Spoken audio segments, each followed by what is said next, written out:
दोस्तों जियो ने लोगों को बेवकूफ़ बनाने के लिए एक और नया प्लान लिया है, जिसको वो कह रहे हैं कि ये सबसे सस्ता 5G का प्लान है, जो कि आपको लगेगा क्योंकि ये 198 रुपये का 5G का अनलिमिटेड प्लान है, वो भी सिर्फ 14 दिनों के लिए। सिर्फ 14 दिनों के लिए ये 198 रुपये ले रहे हैं। कहाँ पर तो ये 28 दिन के लिए लेते थे ये पैसे। तो फिलहाल के लिए इस प्लान की लिमिट ये है कि भाई 2 GB पर डे मिलेगा आपको अगर आप 4G का डेटा यूज़ कर रहे हो। लेकिन अगर आप इस प्लान को देखो और कंपेयर करो दूसरे वाले प्लान से, जो कि 1 महीने का यानी कि 28 दिनों का है 349 रुपये का, तो वो ज़्यादा वैल्यूबल लगेगा आपको बजाय इसके, क्योंकि अगर ये आप 14 दिनों के लिए 2 बार रिचार्ज करते हो तो ये आपको 396 रुपये का पड़ेगा, जो कि ज़्यादा एक्सपेंसिव है। दोस्तों आपको बड़े अच्छे तरीके से याद होगा कि वजीर एक्स, जो कि इंडियन क्रिप्टो करेंसी एक्सचेंज है, उसके ऊपर 2000 करोड़ की क्रिप्टो की चोरी हुई थी, जिसके बारे में अभी तक कुछ भी मालूम नहीं चला है। लेकिन Google owned cyber security firm जिसका नाम है मैंडिएंट सॉल्यूशन, उन्होंने बताया है अपने फॉरेंसिक एनालिसिस के द्वारा कि भैया वजीर एक्स कॉम्प्रोमाइज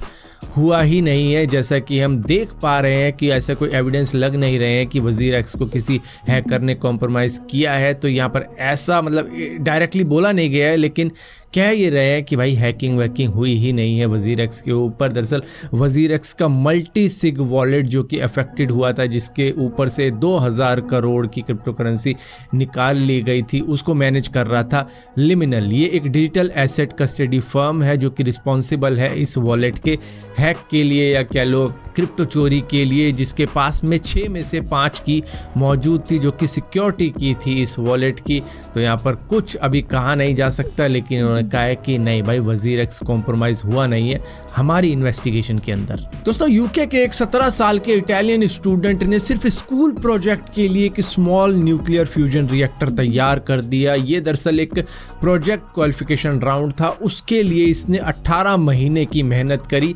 प्रोजेक्ट तैयार करने के बाद में इसने दिखाया और सभी हक्के बक्के रह गए कि स्कूल प्रोजेक्ट के लिए इसने ये कमाल का न्यूक्लियर फ्यूजन रिएक्टर तैयार कर दिया, जो कि मतलब बिल्कुल एग्जैक्ट असली वाले न्यूक्लियर फ्यूजन की तरह ही रिएक्ट करता है। ये खाली ये है कि बस स्मॉल स्केल का एक रिएक्टर है जो कि उसी तरीके से काम करता है जिस तरीके से बड़े वाला काम करता है। दोस्तों यूएस के कैलिफोर्निया के अंदर टेस्ला ने एक अलग टाइप की जॉब निकाल दी है, जिसके अंदर कोई स्किल नहीं चाहिए, सिर्फ बंदे को चलना ही होगा, वो भी पूरे 7 घंटे तक। और उसके लिए ये करीबन 28,000 पर डे देने को तैयार हैं, यानी कि करीबन $48 पर आवर के हिसाब से ये देंगे। यहाँ पर जो एम्प्लॉय हायर करेंगे ये उसको मोशन कैप्चर सूट पहनाया जाएगा और इसी के साथ साथ VR हेडसेट पहनाया जाएगा और उसके बाद में उसको चलवाया जाएगा पूरे 7 घंटे के लिए, और उसी की चाल को कैप्चर करने की कोशिश करेगा ह्यूमनॉइड रोबोट ऑप्टिमस। और यहाँ पर हाइट का भी थोड़ा सा मैटर है कि भाई जिसको भी हायर कर रहे हैं उसकी हाइट 5.7 से लेकर 5.11 तक ही होनी चाहिए, ना उससे कम ना उससे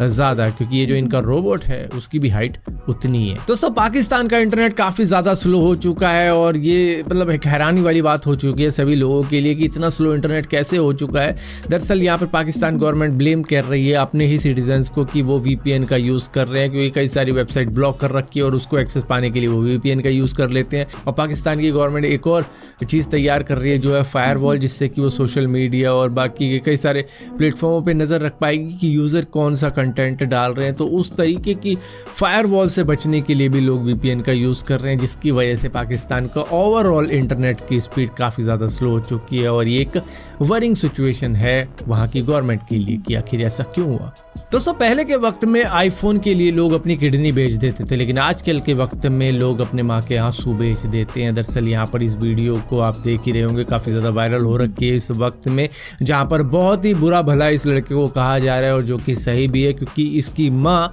एक मंदिर के आगे फूल बेचती है और उससे इसने इतनी ज़िद करी कि मुझे आईफोन चाहिए, आईफोन दिलाओ, और उसके लिए इसने खाना खाना ही छोड़ दिया और पूरे 3 दिन तक इसने खाना नहीं खाया सिर्फ आईफोन लेने के लिए। और इसकी माँ किस तरीके से राजी हो जाती है कि चल तू आईफोन ले ही ले, और किस तरीके से पैसे इधर उधर से जुटा के इसको आईफोन दिला रही है। लेकिन इसके चेहरे पर खुशी है, लेकिन उसकी माँ के चेहरे पर खुशी नहीं है, क्योंकि उसको मालूम है कि कितने मुश्किल से उसने ये पैसे जोड़े और ये पैसा कहाँ पे काम आया जा सकता था। क्योंकि फ़ोन तो आप 15,000 का भी ले सकते थे, लेकिन इसने फ़ोन लिया पता नहीं